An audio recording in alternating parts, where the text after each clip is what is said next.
નમસ્તે વિદ્યાર્થી ભાઈ બહેનો. સરદાર પટેલ એજ્યુકેશનલ ઇન્સ્ટિટ્યૂટના શ્રીમતી MS લખાણી કન્યા વિદ્યાલયના સેકન્ડરી અને હાયર સેકન્ડરી સેક્શનમાં હું મનોજભાઈ આપ સર્વેનું હાર્દિક સ્વાગત કરું છું. અગાઉના વિડીયોમાં લેક્ચર નંબર 6માં આપણે ગ્રામરનો ટોપિક ડિગ્રી ઓફ કમ્પેરિઝન શીખ્યા હતા. આજે આપણે ગ્રામરના જ એ ટોપિક ડિફરન્ટ ફંક્શન્સમાં બીજા થોડાક વધારે ફંક્શન વિશે શીખીશું. કુલ 4 ટોપિક છે અહીંયા. એમાં પહેલું છે ડોઅર નોટ ઇમ્પોર્ટન્ટ, એને બીજું કહી શકાય છે ડિસ્ક્રાઇબિંગ પ્રોસેસ. સેકન્ડ છે કનેક્ટિંગ ઇન્ફોર્મેશન. થર્ડ છે રિપોર્ટિંગ અને ફોર્થ છે ડિસ્ક્રાઇબિંગ પર્સન ઓર થિંગ ઓર પ્લેસ ઓર ટાઈમ. આ ફંક્શન્સ તમારે 3 રીતે પરીક્ષામાં પૂછી શકાય છે. સેક્શન એમાં સિલેક્ટ ધ ફંક્શન્સ અને સેક્શન એમાં જ MCQમાં આ ફંક્શન્સ તમારે પૂછી શકાય છે. અને સેક્શન ડીમાં કમ્પ્લીટ ધ સેન્ટેન્સમાં પ્રશ્ન નંબર 52 થી 56માં આ ચેપ્ટર પૂછી શકાય છે. અત્યારે આપણે અહીંયા આ ચેપ્ટરના કમ્પ્લીટ ધ સેન્ટેન્સમાં આ ફંક્શન્સ કેવી રીતે પૂછાય છે તે શીખીશું.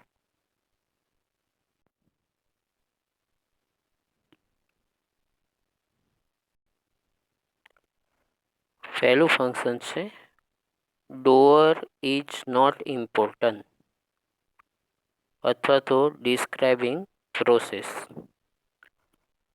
This function is used in the following situation or context. આ જે આપણે અત્યારે 4 ફંક્શનો શીખી રહ્યા છીએ એ ખૂબ નાના ટોપિક છે અને એ બહુ ક્યારેક પૂછાય છે, એવું નહીં કે ના પૂછાય. અગાઉ આપણે જે 10 ફંક્શન શીખ્યા હતા એ ખૂબ અગત્યના છે, એમાંથી વધારે પૂછવાની સંભાવના છે. પણ આ નાના ફંક્શન્સ પણ આપણે શીખવા જરૂરી છે કે જેથી કોઈ પણ સેન્ટેન્સ પરીક્ષામાં પૂછાય તો તમને આવડે. તો અહીંયા આપણે એના વિશે માહિતી મેળવી લઈશું. ફરીથી ડોઅર ઇઝ નોટ ઇમ્પોર્ટન્ટ એ ફંક્શન્સનું નામ છે, એટલે કે કરતાં મહત્ત્વનું નથી. અથવા તો ડિસ્ક્રાઇબિંગ પ્રોસેસ, પ્રક્રિયાનું વર્ણન કરવું. This function is used in the following situation or context.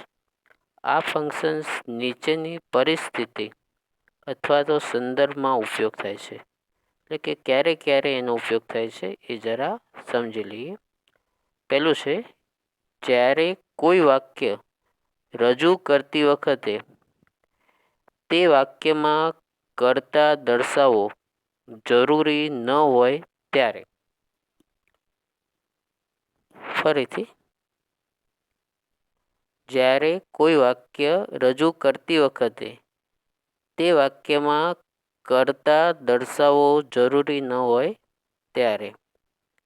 બીજું છે જ્યારે કોઈ વસ્તુ બનાવવાની પ્રોસેસ અથવા પ્રક્રિયા દર્શાવી હોય ત્યારે. અને ત્રીજું છે પેશી વાક્ય રચના વડે આ ફંક્શનને રજૂ કરી શકાય છે. ટૂંકમાં આ સૂચના આપેલી હોય તો તમારે આપેલું વાક્ય પેશી બનાવવાનું થાય છે, એ આપણે અહીંયા આગળ સમજી લઈએ છીએ. હવે મિત્રો કે અહીંયા આપેલ વાક્યો તમે જોઈ શકો છો કે કમ્પ્લીટ ધ સેન્ટેન્સના વાક્યો છે. તમારે પરીક્ષામાં સેક્શન ડીમાં આ પ્રકારના સેન્ટેન્સ પૂછી શકાય છે. એટલે કે આપેલા અધૂરા વાક્યો કૌંસમાં આપેલા શબ્દો અને ફંક્શન્સની મદદથી પૂર્ણ કરવાના હોય છે. અગાઉ વાત થઈ તે પ્રમાણે બોર્ડની ગાઈડલાઈન મુજબ જવાબમાં આખા જ વાક્યો લખવાના હોય છે. તે જરૂરી છે, અનિવાર્ય હોય છે. અહીંયા આપણે ફક્ત જવાબ લખ્યા છે. આપણે થોડા સમય પહેલાં જ એક્ટિવ પેસિવ વોઇસના 12 પ્રકાર શીખ્યા હતા. તે આધારે કહી શકાય કે અહીંયા આપેલા વાક્યો પેસિવ વોઇસના છે. જ્યારે કૌંસમાં ડોઅર નોટ ઇમ્પોર્ટન્ટ આપેલ હોય તો તે વાક્ય પેસિવ બનાવવાનું છે. એ તમે યાદ રાખશો. બીજું, આપેલા વાક્યમાં કર્મ આગળ આપેલ છે એ તમે જોઈ શકો છો. તેના પરથી પણ કહી શકાય કે આપેલ વાક્ય પેસિવ વોઇસના છે. તેમાં આપેલા વાક્યોના કાળ પ્રમાણે આપણે અલગ અલગ પેસિવ રચના વાપરી શકાય છે. જે આપણે અહીંયા આપેલા વાક્યો જોઈએ અને સમજીએ. તો પહેલું વાક્ય તમે જોઈ શકો છો કે એમાં ઓલવેઝ શબ્દ આપેલો છે. એટલે કે ઓલવેઝ શબ્દ તમે જાણો છો કે સાદા વર્તમાન કાળમાં આવે છે. અહીંયા આપેલા વાક્યો બધા પેસિવ છે, એ આપણે વાત થઈ ગઈ. એમાં પહેલું વાક્ય ઓલવેઝના કારણે સાદા વર્તમાન કાળનું છે, એ આપણે જોઈ શકીએ છીએ.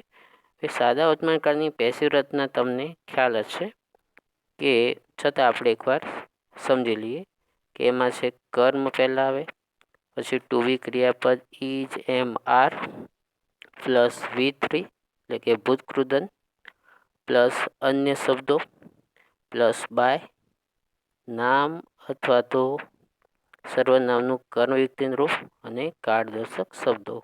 એ પ્રમાણે અહીંયા આપણે એનો આખો જવાબ સમજશું.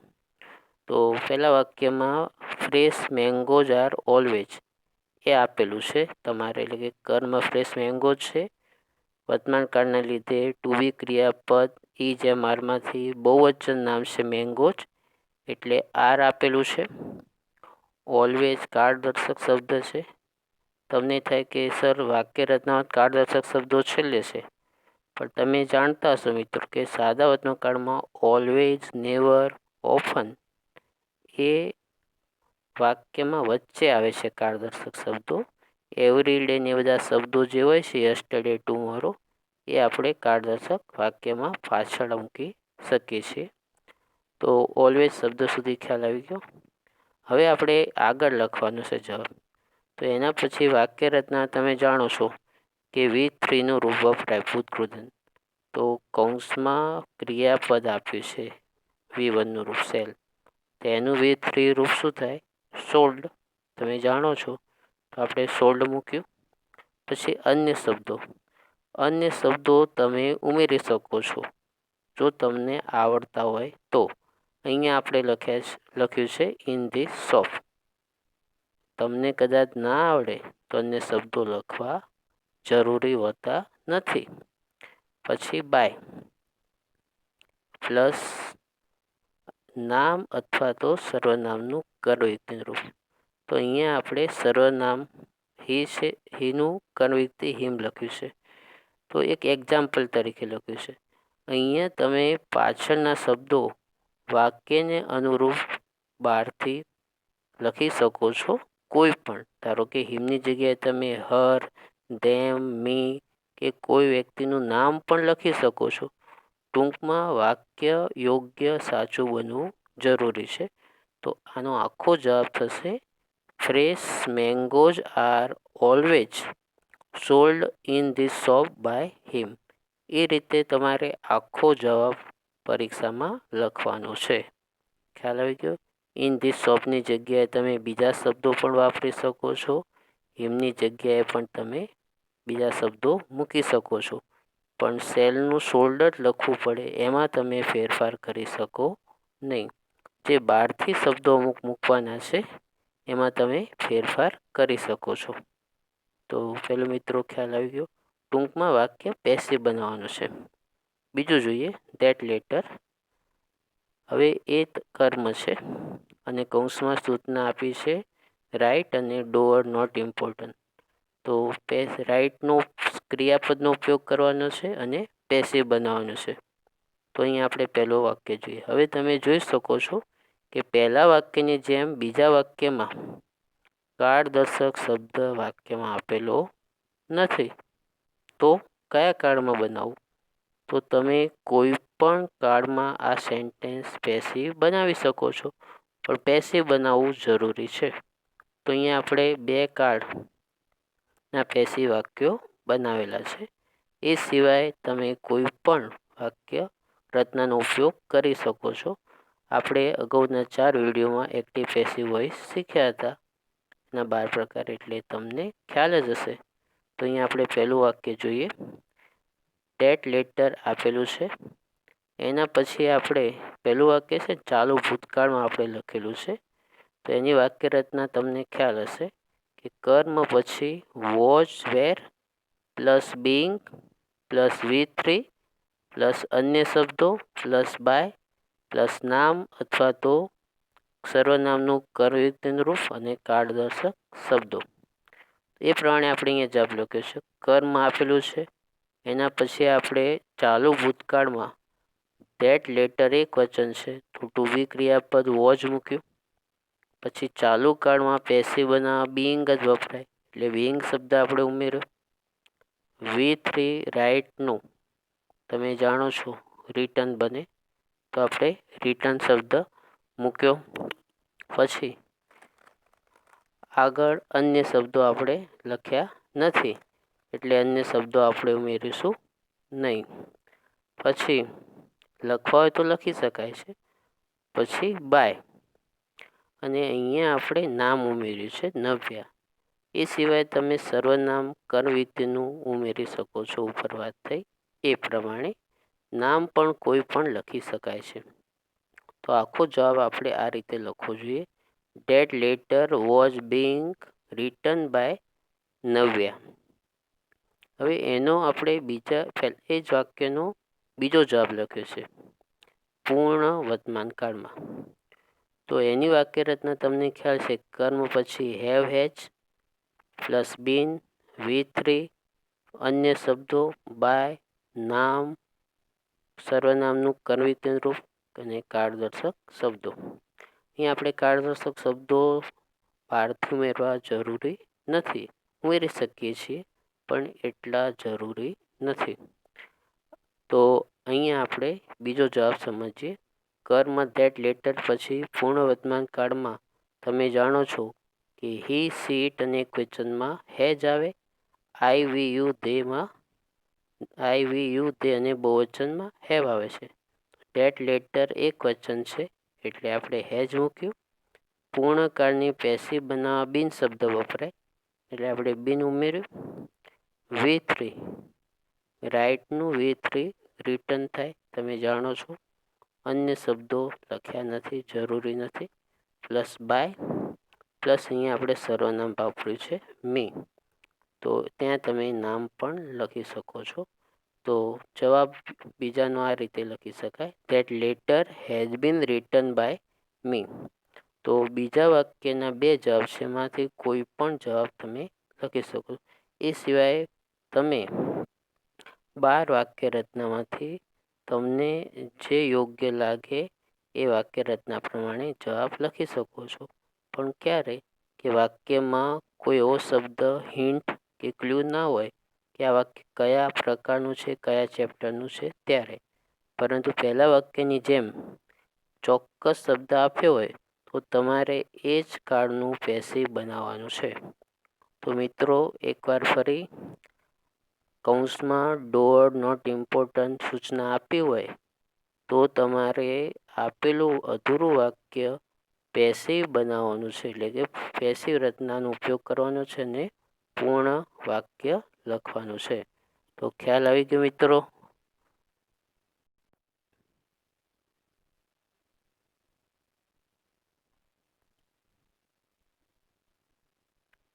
હવે મિત્રો આગળ બીજું ફંક્શન કનેક્ટિંગ ઇન્ફોર્મેશન, મતલબ કે માહિતી જોડવી એવો અર્થ થાય.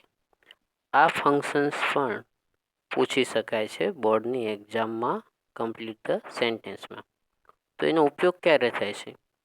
જ્યારે કોઈ માહિતી એક કરતાં વધારે વાક્યોમાં રજૂ કરવામાં આવી હોય અને તે માહિતી ચોક્કસ કંજક્શન અથવા તો કનેક્ટર એટલે કે સંયોજક, એનું ગુજરાત થાય સંયોજક, વડે જોડીને અર્થપૂર્ણ વાક્ય વડે રજૂ કરવા માટે આ ફંક્શન્સનો ઉપયોગ થાય છે. ટૂંકમાં વાક્યને અનુરૂપ તમે કંજક્શન સંયોજકનો ઉપયોગ કરીને માહિતી પૂરી પાડી શકો છો. બીજું છે અંગ્રેજીમાં કનેક્ટરનું ફંક્શન્સ મહત્ત્વનું ગણાય છે, કારણ કે વિવિધ પ્રકારના કનેક્ટર્સને વિવિધ પ્રકારની વાક્ય રચના બનાવવા માટે ઉપયોગમાં લેવામાં આવે છે. હવે આગળ થોડા એક્ઝામ્પલ મિત્રો જોઈ લઈએ. મિત્રો, તમે આગળના ધોરણમાં સેકન્ડરી અને 11માં કંજક્શન વિશે શીખ્યા છો. And, but, because, so, therefore, when, if, while, but, or, આ બધા કંજક્શનના ઉપયોગો વિશે તમે જાણો છો.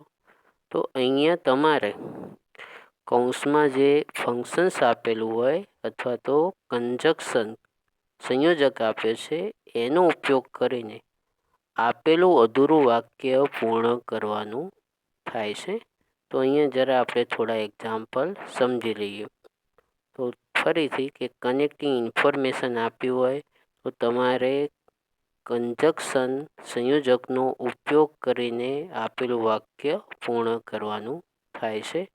જો કૌંસમાં સંયોજક આપેલો હોય તો એનો ઉપયોગ કરવાનો, ના આપ્યો હોય તો તમે બહારથી યોગ્ય ઉમેરી શકો છો. તો પહેલું વાક્ય જોઈએ, નોટ ઓનલી રામ. હવે તમે એમાં જુઓ છો કે કૌંસમાં સંયોજક આપ્યો નથી, ખાલી સૂચના છે. તો એનો આપણે જવાબ જોયો તો તમે જાણતા હશો કે નોટ ઓનલી સાથે બટ ઓલ્સો જ વપરાય છે. તો અહીંયા નોટ ઓનલી રામ આપ્યું છે તો એના પછી આપણે બટ ઓલ્સોથી વાક્યની શરૂઆત થાય. પછી નોટ ઓનલી પછી વ્યક્તિનું નામ છે તો બટ ઓલ્સો પછી પણ વ્યક્તિનું નામ જ આવે. જો નોટ ઓનલી પછી કોઈ પક્ષી હોય તો પક્ષીનું નામ આવે. નોટ ઓનલી પછી ક્રિયાપદ હોય તો ક્રિયાપદ આવે. વિશેષણ હોય તો વિશેષણ આવે. એટલે કે સરખી વિભક્તિ આવે છે. તો અહીંયા આપણે not only Ram but also Shyam, કોઈ પણ નામ તમે લખી શકો છો.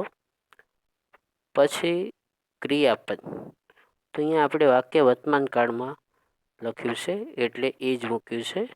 અહીંયા કાળ દર્શક શબ્દો નથી આપ્યા એટલે તમે કોઈ પણ કાળમાં આ વાક્ય લખી શકો છો.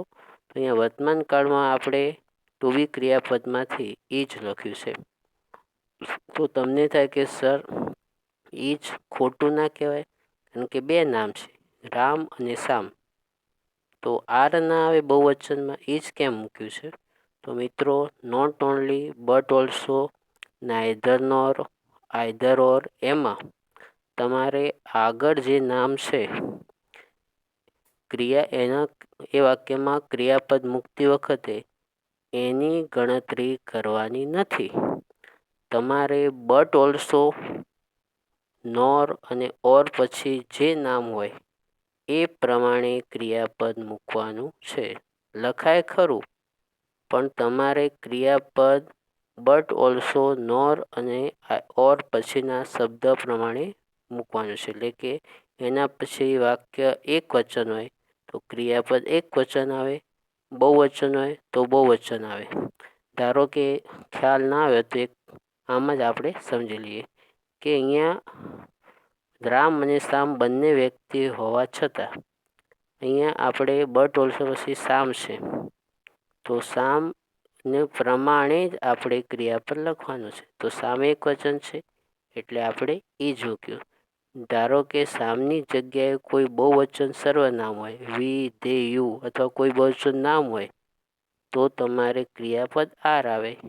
ધારો કે આગળ ભલે રામ શબ્દ આપેલો છે પણ બટ ઓલ્સો પછી સર્વનામ આઈ આપ્યું છે તો તમારે ક્રિયાપદ એમ આવે.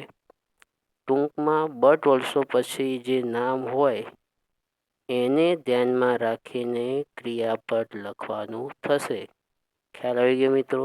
એ રીતે નાઈધર નોર અને આઈધર ઓરમાં પણ એ રીતે જ હોય છે કે નોર પછી જે શબ્દ હોય એ પ્રમાણે ક્રિયાપદ આવે અને ઓર પછી આઈધર ઓરમાં ઓર પછી જે નામ હોય કે સર્વનામ હોય એ પ્રમાણે ક્રિયાપદ મૂકવાનું હોય છે. ખ્યાલ આવી ગયો મિત્રો? એટલે એ જ ક્રિયાપદ સાચું છે. લખાય બંને નામ પણ અહીંયા એ જ ક્રિયાપદ સાચું છે. તો આખો જવાબ છે not only Ram but also Sam is a doctor. એટલે કે ફક્ત રામ જ નહીં પરંતુ સામ પણ ડૉક્ટર છે. એટલે કે આનું ગુજરાતી આ રીતે થાય પણ આનો અર્થ હકાર થશે કે રામ અને સામ બંને ડૉક્ટર છે. ખ્યાલ આવી ગયો? તો નોટ ઓનલી હોય તો બટ ઓલ્સો આવે, બટ ઓલ્સો હોય તો નોટ ઓનલી આવે. એ સહસંયોજક છે. પછી બીજું, ઇન્ડિયા વન ધ ટોસ. આમાં કૌંસમાં એન્ડ સંયોજક આપેલું છે અને સૂચના કનેક્ટિવ ઇન્ફોર્મેશન છે. તો અહીંયા આપણે એન્ડનો ઉપયોગ કરીએ. એન્ડનો અર્થ તમને બધાને ખ્યાલ છે? ખ્યાલ છે મિત્રો? અને તો આપણે જોઈએ કે આખું વાક્ય આપણે ગુજરાતીમાં પૂર્ણ કરીએ તો એનું અંગ્રેજી આપોઆપ બની જશે. India won the toss.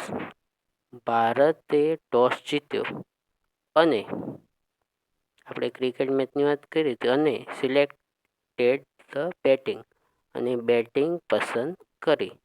તો એન્ડનો ઉપયોગ કરીને બહારથી ગમે તે એને અનુરૂપ યોગ્ય વાક્ય આપણે બનાવ્યું. એવું નહીં કે બેટિંગ જ લખવું, તમે બીજું વાક્ય પણ એના સંદર્ભમાં લખી શકો છો. એમ પણ લખી શકો India won the toss and selected the bowling. ટૂંકમાં વાક્ય પૂરું બનવું જોઈએ અને સાચું હોવું જોઈએ. તો બીજું ખાસ ધ્યાન રાખશો કે એ સિલેક્ટેડ કેમ લખ્યું, વર્તમાન કાળ ના લખ્યું ભવિષ્યકાળ? તો એનું કારણ છે કે આગળ ઇન્ડિયા વન ધ ટોસમાં ક્રિયાપદ જે છે વન એ ભૂતકાળ છે વિનનું. એટલે એન્ડ પછીનું વાક્ય પણ ભૂતકાળમાં જ આવે. એટલે આપણે સિલેક્ટ શબ્દનું ભૂતકાળ મૂક્યું છે.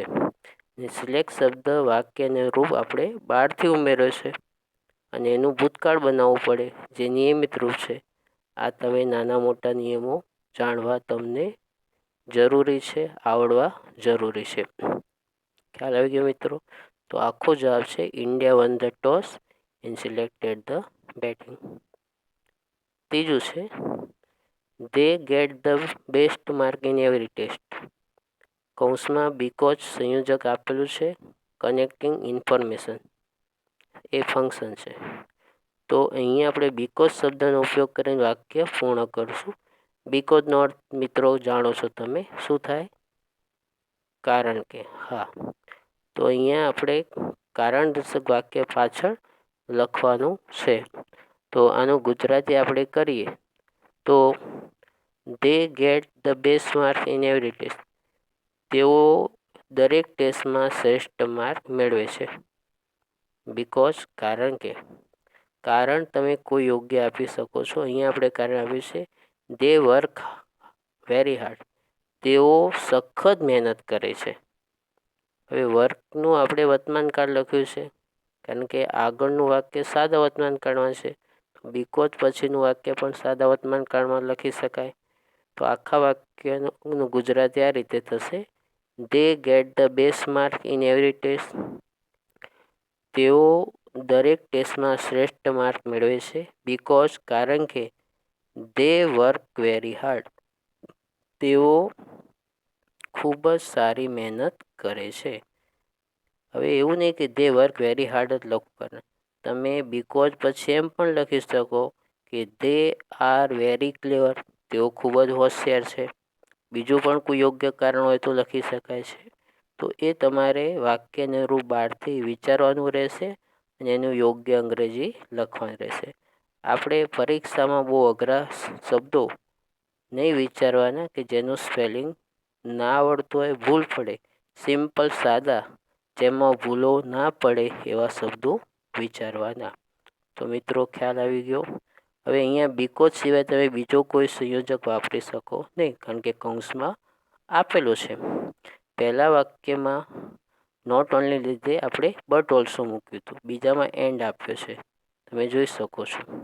ત્રીજામાં બીકોઝ છે. ચોથું જોઈએ, હી રેન ફાસ્ટ. કૌંસમાં બટ સંયોજક આપેલો છે અને એક ફંક્શન છે. હવે બટ એટલે તમે જાણો છો કે પણ, પરંતુ, વિરોધનો ભાવ દર્શાવે છે. વિરોધાભાસ માટે ઘણા બધા વાક્યો છે, હાઉ શબ્દો છે. હાઉ એવર, ધો, ઓલ્ધો, ઇવન ધો, યટ, સ્ટીલ, ઘણા બધા શબ્દો તમે જાણો છો કે જે ઇન્સ્પાઇટ ઓફ, ડિસ્પાઇટ ઓફ વિરોધનો ભાવ દર્શાવે છે. હવે વિરોધનો ભાવ એટલે તમને ખ્યાલ જ હશે કે ઉલટી ક્રિયા થાય, જે થવી જોઈએ નથી ઉલટું થાય એને વિરોધનો ભાવ કહેવાય છે. એમાં બટ વપરાય. ધારો કે અહીંયા આપણે ગુજરાતી કરીએ, હી રેન ફાસ્ટ, તે ઝડપથી દોડ્યો. તો આપણે લખ્યું બટ મૂક્યો અને લખ્યું he could not catch the train, પરંતુ તે ટ્રેન પકડી શક્યો નહીં. ઝડપથી દોડ્યો તો ખરેખર ટ્રેન એને પકડાઈ જવી જોઈએ, મળી જવી જોઈએ, પરંતુ એ ચૂકી ગયો, ટ્રેન પકડી શક્યો નહીં, તો વિરોધનો ભાવ થયો. ધારો કે તેને સખત મહેનત કરી તો શ્રેષ્ઠ માર્ક આવવા જોઈએ, તો એ પરિણામ દર્શક વાક્ય થયું. અને પરંતુ તેને સારી મહેનત કરીને શ્રેષ્ઠ માર્ક ના આવ્યા તો એ વિરોધનો ભાવ ગણાય. એટલે કે જે થવું જોઈએ એ ના થાય, એનાથી ઉલટું થાય, ઊંધું થાય, તો વિરોધનો ભાવ થાય છે. એમાં આપણે બટ વાપરીએ છીએ. તો તમારે મિત્રોએ ધ્યાન રાખવું પડશે બટવાળા વાક્યમાં લખતી વખતે કે વાક્ય વિરોધાભાસ બનવું જોઈએ. તમે આ વાક્યમાં નોટ કાઢી નાખો, કદાચ લખવાનું રહી જાય અને એમ લખો કદાચ he could catch the train, તો વાક્ય ખોટું પડે. વાક્ય રચના દ્રષ્ટિએ સાચું જ છે, પરંતુ એનો અર્થ યોગ્ય થતો નથી, તો વાક્ય ખોટું પડે. તો એ પણ તમારે ધ્યાન રાખવું જરૂરી છે. તો આખા વાક્યનું ફરી Gujarati, he ran fast but he could not catch the train, તે ઝડપથી દોડ્યો પરંતુ ટ્રેન પકડી શક્યો નહીં. તમે એમ પણ લખી શકો છો કે he ran fast but he missed the train, તે ઝડપથી દોડ્યો પરંતુ ટ્રેન ચૂકી ગયો, અથવા તો તે ઝડપથી દોડ્યો પરંતુ ટ્રેન પકડી શક્યો નહીં. તો આ રીતે તમારે કંજક્શનનો ઉપયોગ કરીને વાક્ય પૂર્ણ કરવાનું પૂછાય છે. તો ખ્યાલ આવી ગયો મિત્રો. બીજું ફંક્શન પણ હવે મિત્રો ત્રીજું ફંક્શન છે રિપોર્ટિંગ, એટલે કે અહેવાલ આપવો. ટૂંકમાં ઇનડાયરેક્ટ સ્પીચનો ફંક્શન્સ કહી શકાય. ઇનડાયરેક્ટ સ્પીચમાં આપણે આ શીખ્યા હતા. તો એનો ઉપયોગ ક્યારે થાય છે? This function is used in following situation. આ ફંક્શનનો નીચેની પરિસ્થિતિમાં ઉપયોગ થાય છે. પહેલું છે જ્યારે કોઈ ઘટનાની રજૂઆત કરવી હોય. બીજું છે કોઈ પ્રસંગ, ઘટના અંગેનો અહેવાલ રજૂ કરવાનો હોય. ત્રીજું છે અન્ય કોઈ વ્યક્તિ સાથેની વાતચીત અથવા તો સંવાદને, ડાયલોગને અન્ય વ્યક્તિએ રજૂ કરવાનો હોય ત્યારે વપરાય છે. એટલે કે ઇનડાયરેક્ટ સ્પીચમાં જેમાં આપણે ઉપયોગ કરીએ છીએ એ રીતે. અને છેલ્લું છે કોઈ બાબતને સમાચાર સ્વરૂપે રજૂ કરવી હોય ત્યારે આ ફંક્શન્સનો ઉપયોગ થાય છે. એટલે કે આપણે ઇનડાયરેક્ટ સ્પીચમાં આ શીખ્યા હતા. હવે આપણે આગળ જોઈએ એક્ઝામ્પલ તરીકે. તમે જોઈ શકો છો કૌંસમાં રિપોર્ટિંગ શબ્દ આપેલો હોય, ફંક્શન્સ આપ્યું હોય, તો એનો મતલબ આપેલું વાક્ય તમારે ઇનડાયરેક્ટ સ્પીચનું બનાવવાનું થશે. તો અહીંયા આપણે જોઈએ. પેલું છે રાજુ ટોલ્ડ મનુ. તો તમે જોઈ શકો છો કે આપેલું વાક્ય એ ઇનડાયરેક્ટ સ્પીચના વિધાન વાક્યનું બને છે. તો તમને ઇનડાયરેક્ટ સ્પીચમાં આપણે પ્રકારો શીખ્યા હતા. એમાં કુલ 4 પ્રકાર હતા અને 2 પેટા પ્રકાર હતા. તેમાં જાણો છો કે વિધાન વાક્યમાં સંયોજક ડેટ જ વપરાય છે. તો આપણે ડેટ મૂક્યું. પછી અહીંયા આપણે જે બોલનાર કે સાંભળનાર પ્રમાણે સર્વનામ લખવાનું હોય છે એ પ્રમાણે અનુરૂપ. તો અહીંયા ધારો કે આપણે સર્વનામ વાક્યની અંદર આઈ આપ્યું હોય તો એ રાજુ પ્રમાણે હી થાય. અને ધારો કે યુ આપ્યું હોય તો મનુ પ્રમાણે પણ હી થાય. અને ધારો કે છોકરીનું નામ હોય તો સી થાય. પછી તમે જાણો છો કે ઇનડાયરેક્ટ સ્પીચમાં ભૂતકાળમાં જ ક્રિયાપદ વપરાય છે. હી સાથે વર્તમાન કાળમાં ઈ જ આવે, ભૂતકાળમાં વોજ આવે એટલે વોચ મૂક્યું. અને વાક્યને અનુરૂપ આપણે વિશેષણ મૂક્યું છે બીજે. તો આખું વાક્ય બનશે રાજુ ટોલ્ડ મનુ ડેટ હી વોચ બીજી. રાજુએ મનુને કહ્યું કે તે કામમાં રોકાયેલો છે. ટૂંકમાં તમને ઇનડાયરેક્ટ સ્પીચના વાક્યો આવડે તો આ વાક્યો કમ્પ્લીટ ધ સેન્ટેન્સમાં પૂછાય તો તમે લખી શકશો. અને આ ઓછા પૂછાય છે, પણ એવું નહીં કે ના પૂછી શકાય. તો તમારે એ શીખવું જરૂરી છે. આપણે બધા જ ફંક્શનો શીખીશું કે જેથી પરીક્ષામાં એવું લાગે નહીં કે એક વાક્ય આવડતું નથી. બીજું વાક્ય છે વિના આસ્ક્ડ સુનિલ. હવે એમાં જો કૌંસમાં ઇફ આપ્યું છે રિપોર્ટિંગ. તે તમે જાણો છો કે ઇનડાયરેક્ટ સ્પીચમાં પ્રશ્નાર્થ વાક્યમાં રિપોર્ટિંગ વર્બ આસ્ક્ડ વપરાય છે. તેમાં સંયોજક ઇફ અથવા ડબલ્યુએચ આવે એ તમે જાણો છો. તો અહીંયા આપણે ઇફ આપેલો છે એટલે આપણે ઇફ લખીશું. તો ઇફ લખવાનો રહી ગયો છે જવાબમાં, પણ અહીંયા આપણે ઇફ શબ્દ મૂકીને પછી આગળ જવાબ લખીશું. તો મિત્રોએ જરા સુધારશું કે સુનિલ પછી આપણે ઇફ સંયોજક મૂકીશું અને પછી આગળ આપણે લખીશું હી. તો આપણે અગાઉ વાત થઈ કે હી કઈ રીતે મુકાય. બોલનાર તરીકે આઈ હોય તો એ તમારે બોલનાર પ્રમાણે બદલાય. સાંભળનાર તરીકે યુ હોય તો એ યુ હોય તો સાંભળનાર તરીકે આપણે એને ફેરવીશું અને આઈ હોય તો બોલનાર તરીકે ફેરવીશું. તો અહીંયા આપણે હી સુનિલ માટે વાપરેલો છે એટલે આપણે સુનિલ પ્રમાણે હી મૂક્યું છે. પછી વાક્ય ભવિષ્યકાળમાં આપણે લીધું છે. એ ભવિષ્યકાળમાં વિલનું વુડ થઈ જાય ઇનડાયરેક્ટ સ્પીચમાં એ તમે જાણો છો. પછી મૂળ ક્રિયાપદ આવે વુડ સાથે અને વાક્યનું રૂપ આપણે જુ મૂક્યું છે. તો આખું વાક્ય થાય વિના asked Sunil he would visit the zoo. તો વીણાએ સુનિલને પૂછ્યું કે શું તે પ્રાણી સંગ્રહાલયની મુલાકાત લેવાનો છે. તો એ રીતનું ગુજરાતી થશે. અહીંયા તમને ગુજરાતી જરા ઓકવર્ડ લાગશે કારણ કે ઇનડાયરેક્ટ સ્પીચમાં શબ્દો જે લખાય છે એનાથી જરાક જુદી રીતે ગુજરાતી થતું હોય છે એના કારણે. તો એ સમજવું જરૂરી છે. તો એ આપણે ઇનડાયરેક્ટ સ્પીચમાં સમજ્યા હતા. આગળ ત્રીજું રાજન રિક્વેસ્ટેડ જેનિસ. તો એ તમે જોઈ શકો છો કે ઇનડાયરેક્ટ સ્પીચમાં ઇમ્પરેટિવ આજ્ઞાત વાક્યનું છે. જેમાં આપણે રિક્વેસ્ટેડ, એડવાઇઝડ, ઓર્ડર્સ, વોર્નેડ, ઇન્સ્ટ્રક્ટેડ એવા અલગ અલગ રિપોર્ટિંગ વર્બ આવતા હતા. એમાં સંયોજક ટુ આવે છે. તમને ખ્યાલ છે હકાર હોય તો ટુ, નકાર હોય તો નોટ ટુ આવે. તો અહીંયા આપણે ટુ મૂક્યું. પછી ક્રિયાપદ આપેલું છે એટલે આપણે એનો ઉપયોગ કર્યો હેલ્પ અને વાક્યને અનુરૂપ શબ્દ હી મૂક્યું છે. અહીંયા કર્મ સ્થાને આપણે આપેલું છે એટલે હી મૂક્યું છે. જો કરતા હોય તો હી કે સી આવે. કર્મની સ્થાને હોય તો હિમ અથવા હર આવે. તો અહીંયા છોકરા નામ છે અને કર્મ સ્થાને છે એટલે હિમ લખ્યું. તો આખું વાક્ય Rajan requested Janis to help him. રાજને જેનિસને રિક્વેસ્ટ કરી કે તું મને મદદ કરીશ. ને છેલ્લું વાક્ય તમે જોઈ શકો છો કે એ ઉદ્ગાર વાક્ય છે. એક્સક્લેમ્ડ આપેલું છે. તો હી એક્સપ્લેન્ડ વિથ જોય, કૌંસમાં વિન ધ ગેમ આપેલું છે શબ્દ સમૂહ અને રિપોર્ટિંગ ફંક્શન છે. તો હી એક્સપ્લેન્ડ વિથ જોય.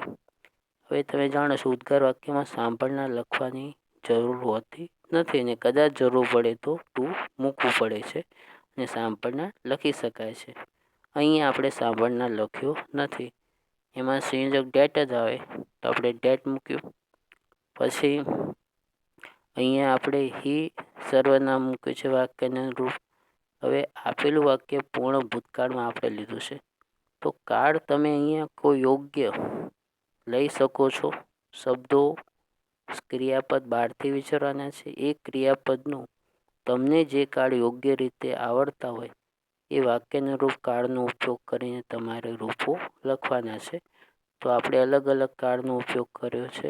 ઉપર ભૂતકાળ પહેલા વાક્યમાં, બીજામાં આપણે ભવિષ્યકાળનો ઉપયોગ કર્યો હતો, બરાબર. ત્રીજામાં ઇન્ફિનિટીનો ઉપયોગ કર્યો છે અને આમાં આપણે પૂર્ણ ભૂતકાળનો ઉપયોગ કર્યો છે. મિત્રો કાળ આવડવા જરૂરી છે, ધ્યાન રાખશો. તો અહીંયા આપણે આગળ સંયોજક ડેટ, પછી હી મૂક્યું છે. પૂર્ણ ભૂતકાળમાં હેડ આવે અને ભૂત કૃદંતનો જ ઉપયોગ થાય. તો અહીંયા આપણે ક્રિયાપદ વિન વિચાર્યું હતું, જીતવું, તો એનું V3 ભૂત કૃદંત 1 થાય અને વાક્યનું રૂપ લખ્યું છે ધ મેચ. તો આખું વાક્ય છે he explained with joy that he had won the match. તેને આનંદ સાથે તે બોલ્યો કે તે મેચ જીતી ગયો છે. ફરીથી તે ખૂબ જ આનંદથી બોલી ઉઠ્યો કે તે મેચ જીતી ગયો છે. તો ટૂંકમાં મિત્રો કે આમાં કૌંસમાં રિપોર્ટિંગ શબ્દ હોય અને જો તમને ઇનડાયરેક્ટ સ્પીચ બરાબર આવડતા હોય તો મૂંઝાવાની જરૂર નથી. અને ઇનડાયરેક્ટ સ્પીચનું આખું ચેપ્ટર છે જે આપણે એના બધા જ પ્રકારો 1 by 1 એક પછી એક આપણે શીખ્યા હતા અને તમને આવડતા હશે. છતાં કોઈ કચાશ રહી ગયો તો તમે મને પૂછી શકો છો, કહી શકો છો. તો મિત્રો ખ્યાલ આવી ગયો. અને બીજું કે કાળ આવડવા ખાસ જરૂરી છે ગ્રામરમાં. તો હવે ખ્યાલ આવી ગયો મિત્રો.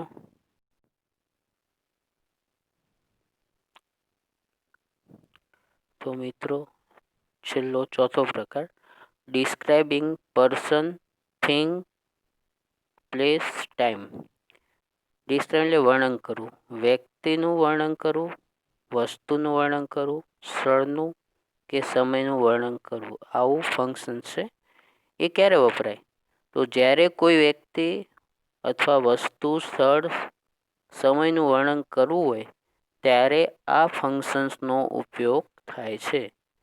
Following language element are used to frame this function.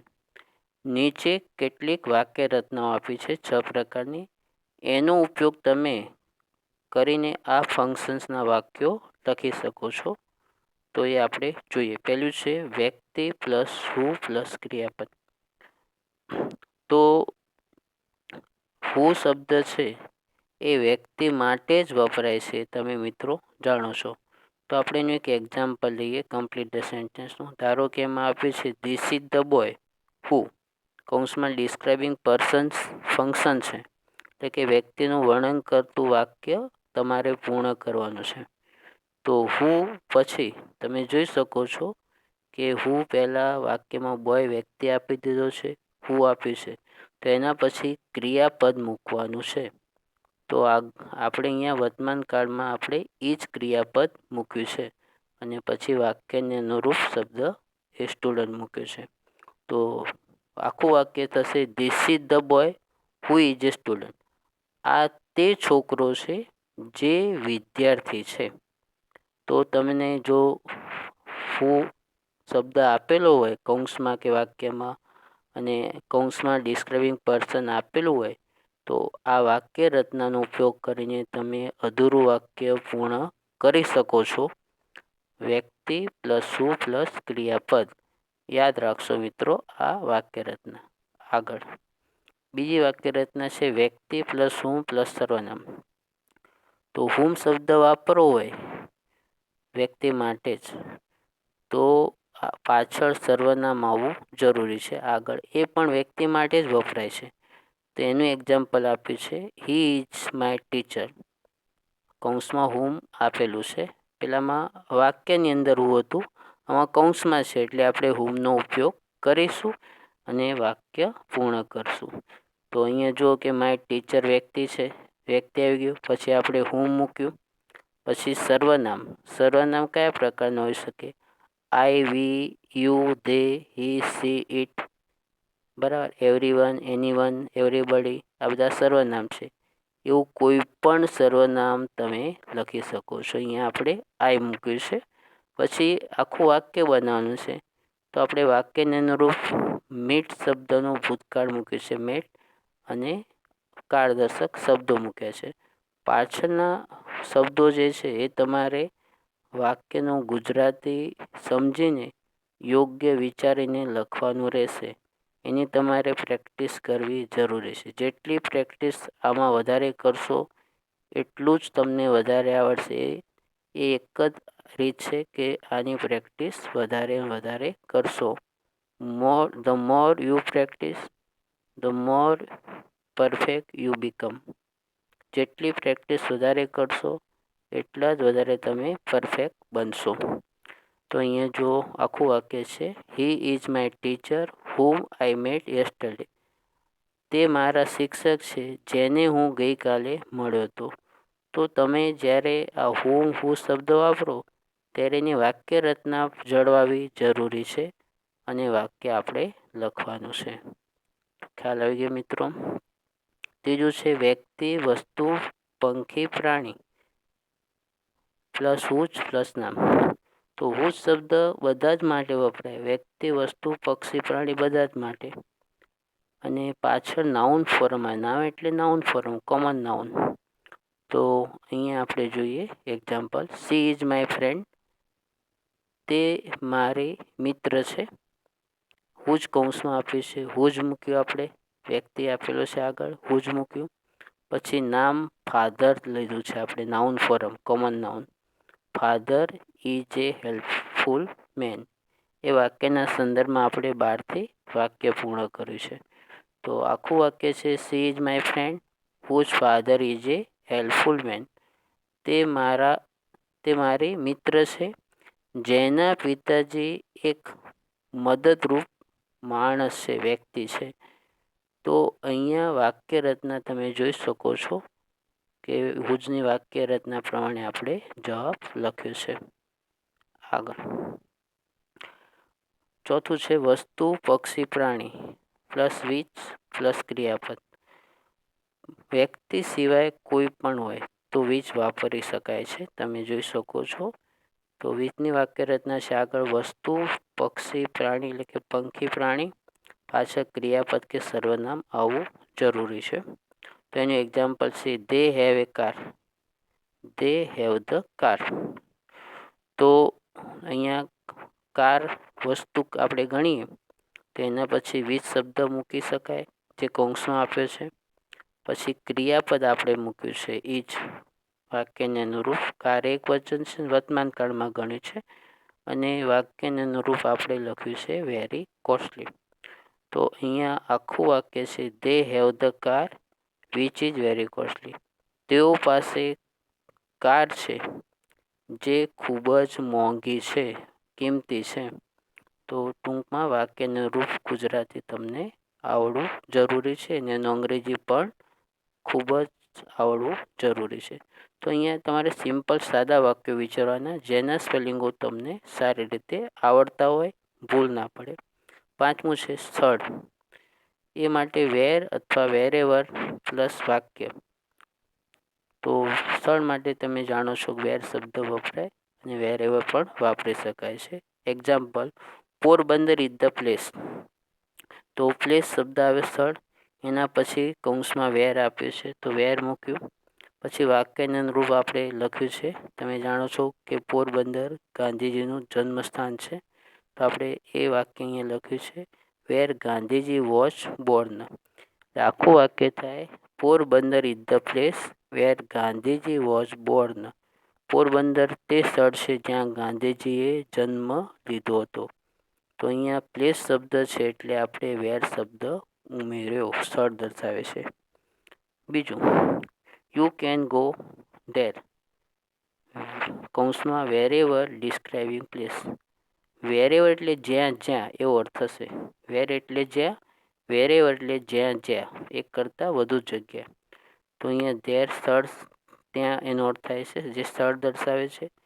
એના પછી વેરેવર મૂક્યું, પછી આપણે વાક્ય અનુરૂપ એક વાક્ય પાછળ જોડ્યું છે, યુ ગેટ પીસ.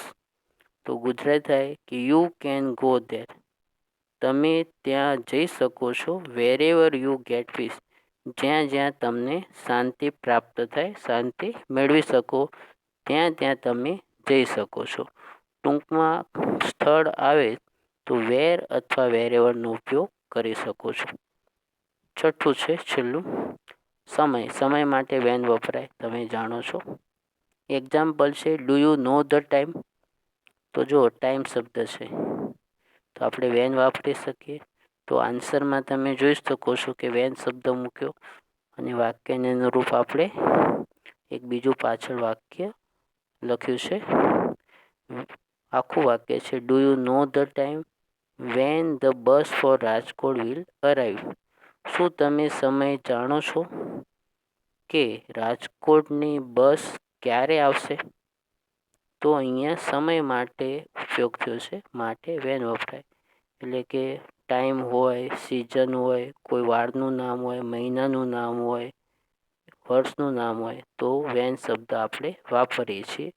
સ્થળ હોય તો વેર વપરાય, સમય હોય તો વેન વપરાય, એ તમે જાણો છો. પાછળનું વાક્ય તમારે જાતે વિચારવાનું થાય છે, એટલે એની પ્રેક્ટિસ કરવી જરૂરી છે. છેલ્લું વાક્ય, આઈ વિલ હેલ્પ યુ. તમે જો એનું ગુજરાત થાય કે હું તમને મદદ કરીશ. કૌંસમાં વેનેવર. વેનેવર એટલે જ્યારે જ્યારે. વેન એટલે જ્યારે થાય, વેનેવર એટલે જ્યારે જ્યારે. તો વેનેવર યુ નીડ, પાછળ આપણે યુ નીડ વાક્ય લખ્યું છે 12થી. તો એનું ગુજરાતી થશે, I will help you વેનેવર you need. હું તને મદદ કરીશ જ્યારે જ્યારે તારે જરૂર પડે ત્યારે. તો આ રીતે તમે સમય માટે વેન અથવા વેરેવર વાપરી શકો છો. ટૂંકમાં કમ્પ્લીટ ધ સેન્ટેન્સ જે આપણે આજે 4 પ્રકાર શીખ્યા, એમાં અધૂરા વાક્યો જે આપેલા હોય છે બીજા પૂર્ણ કરવાના છે, એમાં 2 વસ્તુ મહત્ત્વની છે. એક તો 12થી વાક્ય તમને આવડવું જરૂરી છે, વિચારવાનું, ને એનું અંગ્રેજી તમને આવડવું જરૂરી છે. તો એ ખાસ ધ્યાન રાખશો. અને કૌંસમાં આપેલા શબ્દોનો તમારે ઉપયોગ કરવાનો છે, ફંક્શન્સનો ઉપયોગ કરવાનો છે. એટલે ફંક્શનનું નામ નથી લખવાના, પણ એ ફંક્શનનો ઉપયોગ કરવાનો છે. અને કૌંસમાં આવેલા શબ્દોની મદદથી આપેલા અધૂરા વાક્યો પૂર્ણ કરવાનું પૂછાય છે. તો અત્યાર સુધી આપણે કુલ 14 ફંક્શન શીખ્યા છીએ. બરાબર, આગળ 9 અને 10 આપણે ડિગ્રી ઓફ કમ્પેરિઝન, અને અહીંયા 4. તો આપણે પરપોઝ, કોન્ટ્રાસ્ટ, મેનર, સપોઝિશન, તમને મિત્રો ખ્યાલ હશે, reason, result, habitual action, condition in past, modal auxiliary, આ બધા ફંક્શનનો આપણે શીખ્યા છીએ. આ એ જ ફંક્શન્સના ભાગ છે આપણે આગળ શીખી રહ્યા છીએ. એ આગળ આપણે જે શીખ્યા છે એ બોર્ડની એક્ઝામ માટે ખૂબ જ મહત્ત્વના છે. એનો મતલબ એમ નહીં કે આ મહત્ત્વના નથી, આમાંથી પણ પૂછી શકાય છે. એટલે આપણે બધું જ શીખવાનું છે મિત્રો. તો તમને મિત્રો ખ્યાલ આવી ગયો? ઓકે, હવે અહીંયા આપણે લેક્ચર પૂરો કરીએ છીએ. હવે આ જે છે એ એક સુવિચાર છે, સેઇંગ, કહેવત છે. હું ઘણીવાર તમને ક્લાસમાં કહેતો હોઉં છું, both hard work and luck are necessary for success. મતલબ કે સખત મહેનત અને નસીબ બંને સફળતા માટે જરૂરી છે. મિત્રો, તમે ખૂબ જ મહેનતુ છો, સખત મહેનત કરો જ છો, નો ડાઉટ્સ. તમે 100% સારી મહેનત કરો છો, પણ સફળતા માટે નસીબ પણ એટલું જરૂરી છે. તો સારું નસીબ મેળવવા માટે અત્યારથી જ આપણે ભગવાન, માતાજી, તમારા ઈષ્ટદેવ, કુળદેવીની પ્રાર્થના દરરોજ કરશું. ફક્ત પરીક્ષાના સમયે જ એમને યાદ નહીં કરીએ, અત્યારથી જ આપણે એમને રોજ યાદ કરીશું, પ્રાર્થના કરશું અને વડીલો, ગુરુજનોની પણ આપણે આશીર્વાદ મેળવતા રહીશું. તો ખ્યાલ આવી ગયો. અને આપણે પેલી કહેવતમાં લખી શકીએ છીએ, not only hard work but also luck is necessary for success. ફક્ત મહેનત જ નહીં, નસીબ પણ સફળતા માટે જરૂરી છે. તો મિત્રો ખ્યાલ આવી ગયો. ઓકે, તો અહીંયા આપણે લેક્ચર મિત્રો પૂરો કરીએ છીએ. આગળના વિડીયો લેક્ચર તમને ગમ્યા હશે. તો જે મિત્રોએ અભિપ્રાય મોકલ્યા છે એ બધા મિત્રોને થેન્ક યુ વેરી મચ. અને જો તમને આ વિડીયો પણ ગમ્યો હોય તો આ વિડીયોના પણ અભિપ્રાય અમને મોકલી શકો છો. લાઈક કરશો, શેર કરશો અને અમારી ચેનલને સબસ્ક્રાઈબ કરશો. Thank you very much.